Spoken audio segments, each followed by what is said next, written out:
This is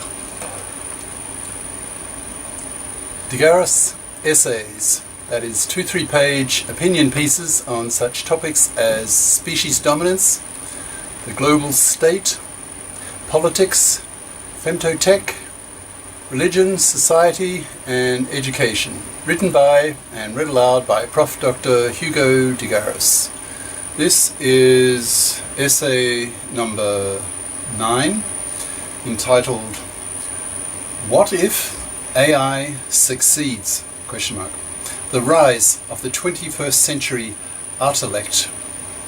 Now, ad-libbing, this is one of the first things I ever published, and way back in the 80s, which appeared as the cover story of AI magazine, Artificial Intelligence magazine, volume 10, number 2, in 1989. Where I introduced the word intellect to the world, which is now part of the English language. It's in the dictionaries. It's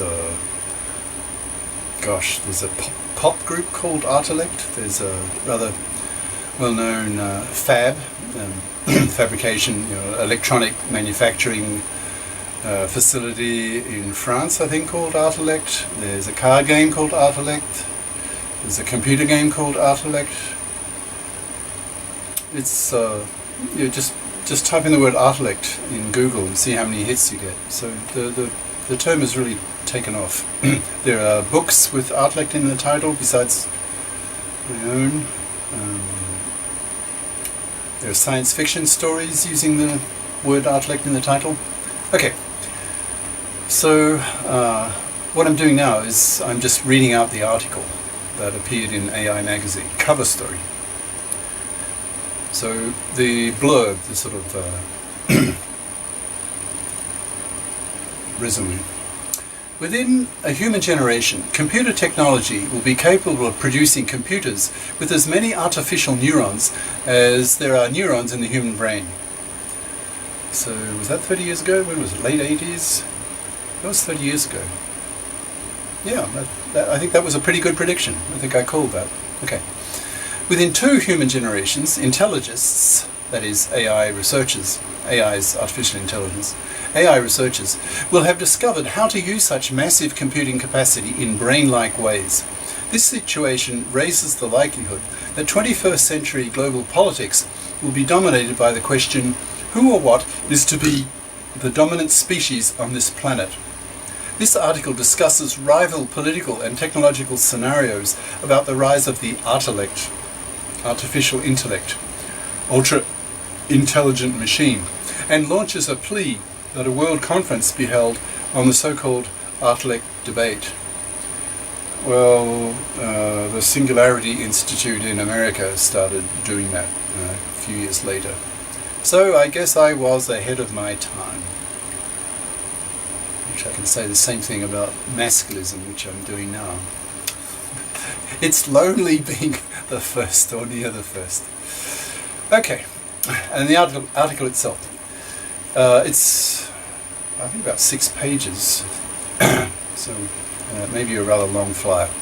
Many years ago, while reading my first book on molecular biology, so I must have been rather young, teenager, I realized not only that living creatures, including human beings, are biochemical machines, but also that one day humanity would sufficiently understand the principles of life to be able to reproduce life artificially. And here's a reference, Langton, Langton, 1989. Now remember, this article was written was published in 1989. And even create a creature more intelligent than we are. I made this discovery several years before I heard of the subject of AI, but when I did, I felt the same wave of curiosity and fascination as I felt earlier with molecular biology. The 2 subjects seem to address similar questions. What is life? What is intelligence? Today, I'm a professional intelligist, that is an AI researcher, and just as fascinated with the idea of contributing towards creating an artificial intelligence, or intellect, as I was as a youth. At the time, the idea of building a machine smarter than its creator seemed like pure science fiction, and at least a century or more away. Today, I believe that given current technological trends, humanity will have its first intellects before the end of my lifetime. And if so, the consequences for humanity will be profound. It's difficult to find any social issue more important than the prospect of living in a world peopled, in quotes, by creations massively smarter than we are. It's an issue that ranks with those concerning the possibility of a nuclear holocaust or an ecological breakdown. In other words, it's concerned with the destiny of human beings as a species. See, how old was I when I wrote this? So I was 42 years old. In fact, and in a matter of weeks, I will be 70. In fact, it's an even greater issue. The rise of the intellect in the 21st century, the issue that in my belief will dominate the global politics of the period, introduces something new into human affairs. For the first time, we are able to pose the question, what is humanity for? I do not mean to ask a religious question, but a real one concerned with the choice about whether humanity will or will not serve as a stepping stone towards a higher form of evolution. As is shown in this text, I believe that humanity will be sharply divided on the question about whether intellects in advanced form should be allowed to exist. The rival answers to this question are the major theme of this article. Technological trends. Many intelligists believe that it's only a question of time before it will be technologically possible to build an intellect. Whether it will be ethical to do so is another question, and sadly enough an issue that only a handful of intelligists have discussed over the years, either directly or indirectly. Turing, 1950, Michie, 1974, Evans, 79, McCorduck, 79, Jastrow, 81, Sinclair, 86, Drexler, 86, Kelly, 87, Hameroff, 87, Waltz, 88, Moravec, 88, GARIS, 89. An increasing number of intelligists also think that AI is undergoing another paradigm change, away from the current symbolic processing paradigm to that of massive parallelism, or parallel distributed processing, PDP, or simply connectionism. Reference McClelland and Rumelhart, 86. This new paradigm is, in fact, an old one, reminiscent of the first AI paradigm of the 1950s and 60s, when self-organization had the upper hand.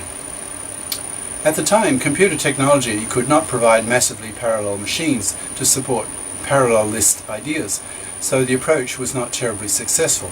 Intelligence ideas adapted to the hardware that was available at the time, namely sequential monoprocessor von Neumann machines. Today, however, computer technology will soon be capable of providing massively parallel machines, and a return to the original approach is warranted.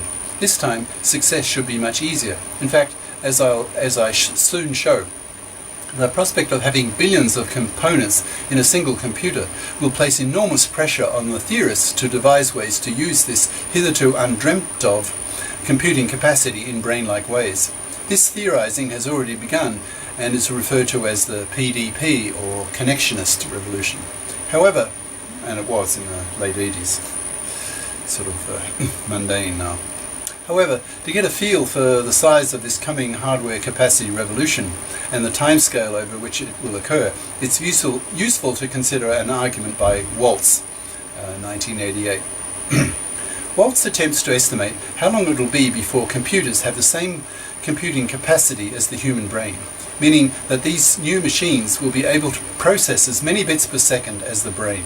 To make this estimation, he needs an estimate of the processing capacity of the brain. He takes the following figures from the neurophysiologists. There are approximately 100 billion neurons in the brain, each of which is linked to roughly 10,000 others. Hence, there are 10 to the power 15 neuronal connections, or synapses as they're called. Each neuron fires roughly 10 times per second. Let us assume that the information content of each synapse, that is, the strength of the connection, is 4 bits. Thus, the total bit processing rate of the brain is roughly 4 times 10 to the power 16 bits per second. Waltz compares this figure with a similar figure for the performance of the connection machine, Hillis, 1985. The connection machine is massively parallel with 64,000 or so, separate processors that can function simultaneously, and each processor is able to communicate with any other through an inter-processor communications network. If each processor is connected to 10,000 others and sends a 32-bit message in each message cycle, 170 such cycles can be executed per second. A connection machine costs about $4 million, so for $20 million, the upper limit of what people are prepared to pay for a single supercomputer, 5 such machines can be bought. This results in a bit processing rate of 6.5 times 10 to the 4 times 10 to the 4 times 32 times 170 times 5 equals 2 by 10 to the power 13 bits per second, which is a factor of about 2,000 short of the human figure. If a similar comparison is made of the respective memory capacities of the human brain and the connection machine, the brain is even further ahead. The human memory capacity can be estimated at 10 to the 11 neurons times 10 to the 4 synapses per neuron times 4 bits per synapse equals 4 by 10 to the 15 bits of memory. With 256k memory chips, that was anti-Moore's law. All right, this was written in the 80s, right? 256k. We talk about hundreds of G and even T memory chips nowadays. That's Moore's law for you. Anyway, with 256k memory chips, the comparable figure for the connection machine is 6.5 by 10 to the 4 times 64k bits of memory per processor times 5 machines equals 2.2 by 10 to the 10 bits, which is about 200,000 times less than the brain. So the machine has a long way to go in terms of memory capacity. How long will it take for the machine to overtake the brain in memory capacity? It's assumed that the processing capacity of the brain will be overtaken by the machine well before the brain's memory capacity. It's assumed that the price of a transistor on a very large-scale integrated VLSI chip will continue to fall at roughly the same rate as it has over the last 35 years, namely by a factor of 10 every 5 years. If this rate is extrapolated, then humanity will have a machine of human memory capacity by roughly the year 2010. That is, a single human generation from now. Needless to point out, this development will not stop at 2010. It's likely to go on, and as it has, talking from 2017. And the price of a massively parallel machine will continue to fall. Sixth and seventh generations. The historical development of computer technology has traditionally been divided into generations. The first generation was based on the valve, the second on the transistor, the third on the integrated circuit, and the fourth on the large-scale and very large-scale integrated circuit. The fifth generation, a term coined by the Japanese, is somewhat less explicit, but represents massive parallelism and heavy dependence on knowledge-based systems. Sixth and seventh generations are even less well defined, but for the purposes of this article, they are defined as neuronal computing and molecular computing, respectively. This section deals with those aspects of research in computer science and related fields which will play a role in the rise of the 21st century intellect. The aim is to show various trends that will have an impact on future machine generations in the next human generation or two. The most significant recent change in AI has been the renewed willingness to use the brain as a model for intelligence building. Until recently, the ignorance of the neurophysiologists about how the brain functions, plus the impracticality of building massively parallel machines, dampened any attempt to construct electronic brains. However, these days seem to be numbered. There's a growing awareness that the time is right for intelligists to renew their attack on building brain-like machines. Mead, 1987, for example, is using VLSI techniques to construct electronic devices with not only the usual transistors, but capacitors and amplifiers as well, to mimic the behavior of the neuron in silicon. With millions of such devices implanted in superchips, a brain-like device becomes possible. The neurochip is born. The prospect of neural computers raises an interesting question about whether it will be the neurophysiologists or the intelligists who make the breakthroughs in elucidating the mysteries of the brain. The neurophysiologists are severely handicapped in that they have great difficulty in testing their hypotheses by simulation. The only systems they have to investigate are real brains themselves, with all their fantastic complexity. Intelligists, however, will be able to test their hypotheses directly on their neuronal computers, neuters, I call them. They will be able to design machines which store the firing histories of the artificial neurons and which analyze the significance of certain neuronal groups firing and so on. No limit exists to the flexibility of these machines. As silicon compilation techniques are perfected, it will be possible to design neurochips cheaply and easily so that neuronal processes can be implemented directly into neurochips.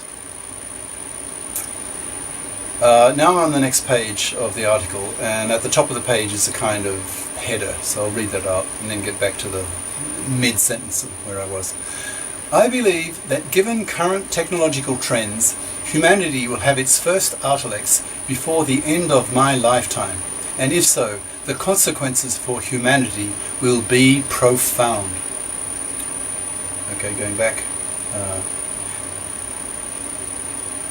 That neuronal hypotheses can be implemented directly into neurochips at minimal cost. Silicon compilers will be designing chip layouts as easily as ordinary compilers translate high-level code into machine language.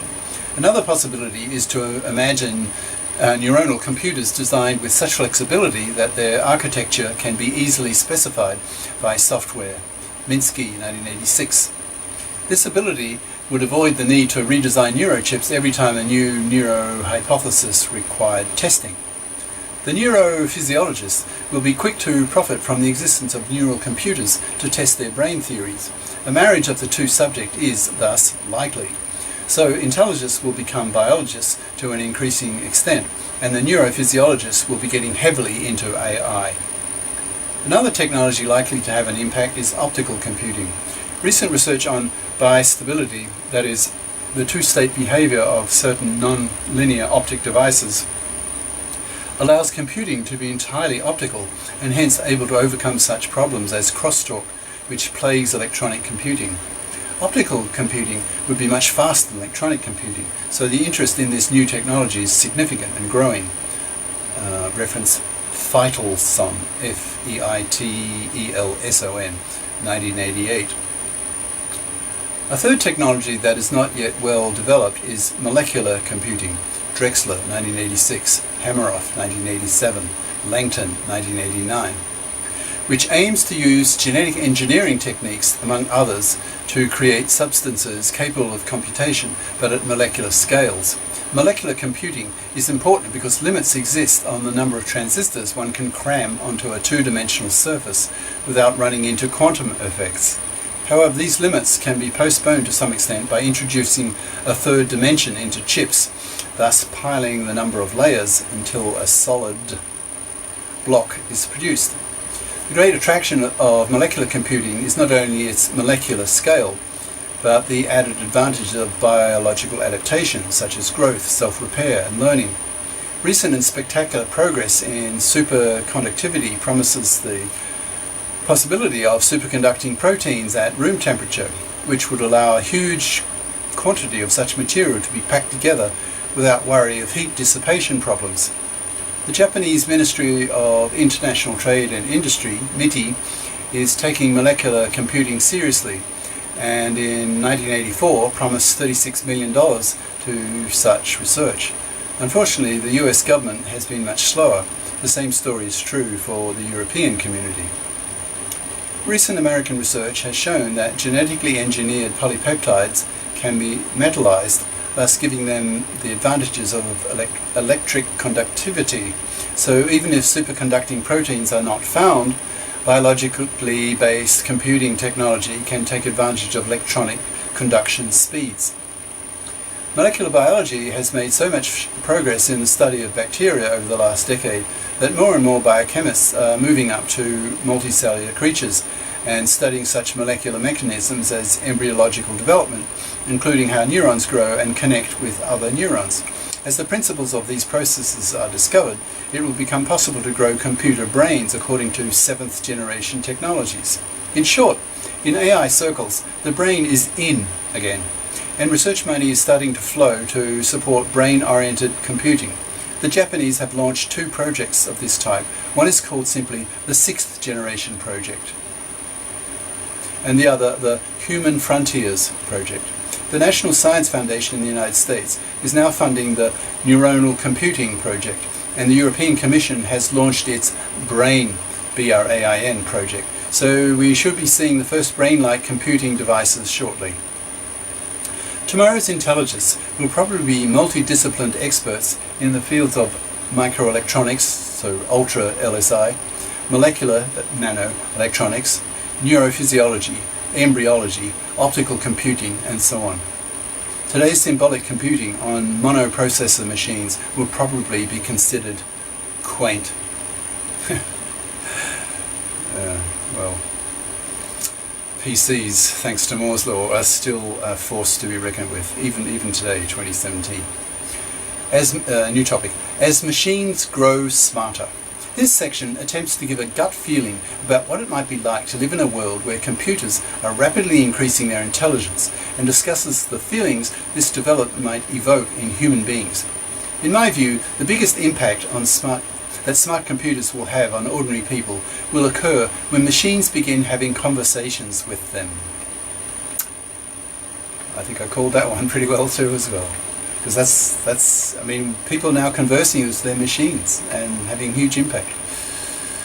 People are obsessed with their smartphones because they're getting smart. I would say it will be another 5 years before the first commercial conversational systems are ready. I think I underestimated the time necessary for that. Anyway, we do have them now, increasingly. These machines will be capable of recognizing and responding to the simple utterances of their owners. Over the years, however, the sophistication of these systems will increase until one day people realize they're having relationships with their computers. Hence the movie Her, H-E-R. If you haven't seen it, it's a guy who has a relationship with a smart computer. Such advanced systems will be capable of learning and will probably be the products of 6th generation neural computers, using hardware which is based on brain modeling. They will speak well and understand. And here's another one of these headers, because I'm on a new page. In fact, it's a repeat of what I said in the previous page. The biggest impact that smart computers will have on ordinary people will occur when they, that's the people, begin having conversations with them, that is, the machines. They will speak well and understand with breathtaking rapidity. Remember, a computer thinks 1,000,000 times faster than our neurons do. I remember showing my girlfriend at the time, how a Lisp machine, gosh, museum piece nowadays, how a Lisp machine could calculate the factorial of 1,000 in a matter of seconds and display the answer over several screens. She was aghast. She had never seen such analytic power before. I remember the same sense of wonder and even fear at seeing Maxima, the mathematical assistant program, functioning for the first time before I knew how it was done, and hence before the magic was taken away. Another impact on the general public will come from household and commercial robots. These devices will be mobile, providing a range of different services to the public. While they are stupid and docile, we need not fear them. However, the steady increase in their intelligence year by year, as next year's model promises to be more emotionally aware than this year's, will sow doubts about where all this fabulous technology will end up.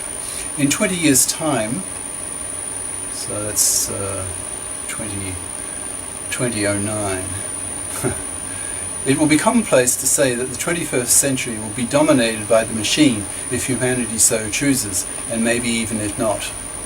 I think that's a fair call.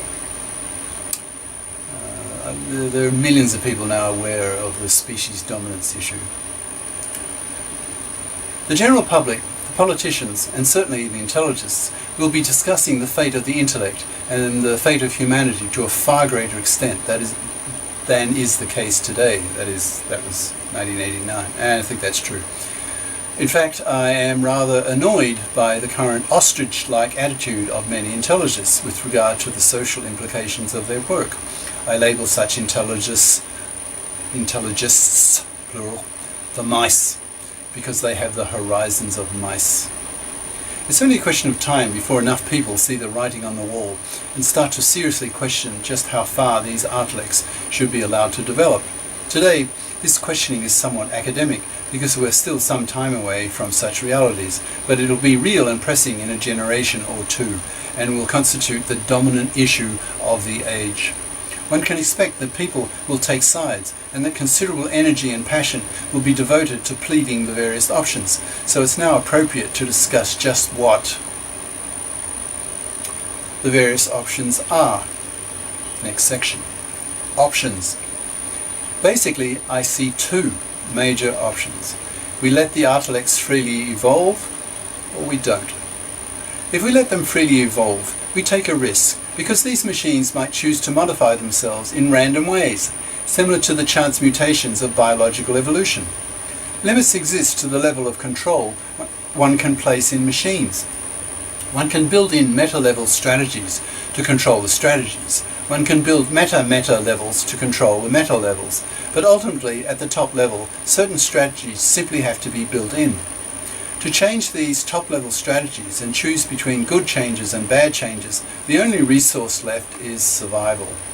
Our intellects might choose to become subject to the same Darwinian forces as biological creatures and for the same reasons. However, because ethical attitudes are in the limit merely a particular configuration of molecules, we could never be sure that the intellects would treat human beings with the same level of respect as we would like. After all, when we kill mosquitoes or even cows, we think little of it, because we believe mosquitoes and cows are such inferior creatures that we feel justified in exercising the power of life or death over them. We could not rule out a similar attitude on the part of the intellects towards human beings. However, a lot of people will start seeing humanity as a stepping stone toward a higher form of evolution, and will claim it is humanity's destiny to help the intellects get off the planet and into their true environment, namely the cosmos, perhaps in search of other hyper-intelligences. Some human beings might want to modify their own bodies and brains to become intellects themselves. This is a third possibility. There might be others. What is almost certain is that a great debate on the intellect issue will dominate the climate of global politics in the 21st century. It is quite likely that preliminary versions of this great debate will occur amongst academic circles this century. So that was another 11 years of the 20th century. Great debate? Yeah, somewhat. In academic institutions, it did happen. Back to the flyer. It's the task of intellectuals to look into the future and anticipate major issues. The intelligists have a moral responsibility to do so, given that it is we who are creating this immense problem. One of the final ironies of AI is that its long-term goal, which is explicit in the label of the subject itself, is to create an artificial intelligence, 8 syllables, or an intellect, 3 syllables. But to date, too few intelligists are talking publicly about the consequences to humanity of AI succeeding, hence the title of this article. Scenario 1. The following scenario is my own contribution to the intellect debate. I might not necessarily believe this scenario will prove realistic, but I find it plausible and interesting. I see humanity being split into 2 ideological camps, which I label respectively the Terrans. Actually, in this article I wrote Terras without the N, but I abandoned that pretty quickly, and the whole planet since then has used Terrans with an N, so I'll